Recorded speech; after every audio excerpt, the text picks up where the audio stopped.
So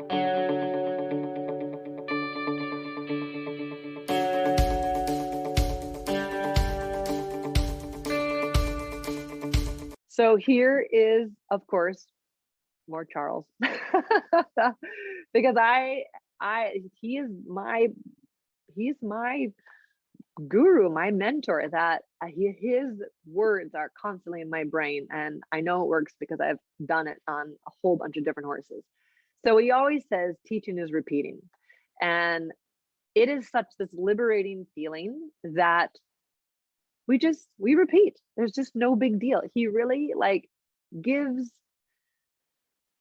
freedom to just give it a whirl, you know? You're not gonna get better at it if you never do it. Like if you are getting the horse perfect, perfect, perfect in the trot and you absolutely never canter, the canter is still probably not going to be great. And so it's important to just in small increments, teaching is repeating. Do the canter. Oh, if it's terrible, we'll repeat it. And maybe we won't repeat it 5 times today, but we'll repeat it again tomorrow.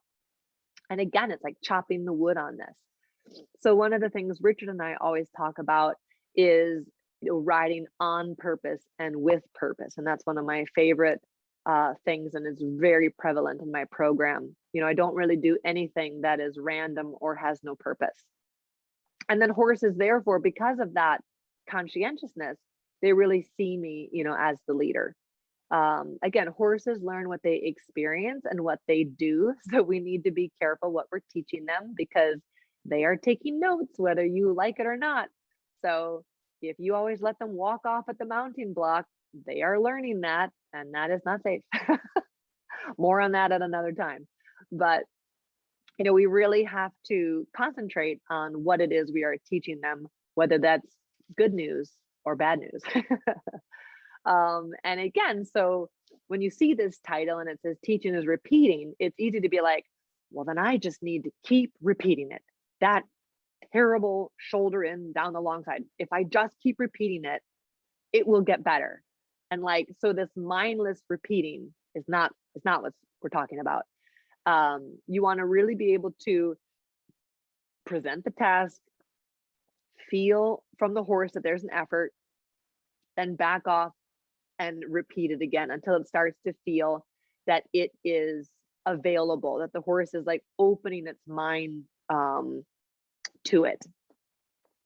Uh, and I say some need to marinate in the concept and some need short little visits. I talk a lot about this in the turn on the forehand videos.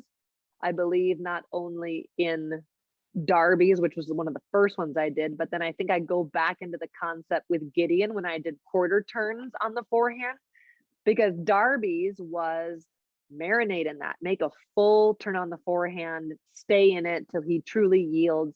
Gideon's was a lot more for a horse that needs short visits. Just do a quarter turn and ride away from it. Quarter turn, ride away. Get what you want, go away from it.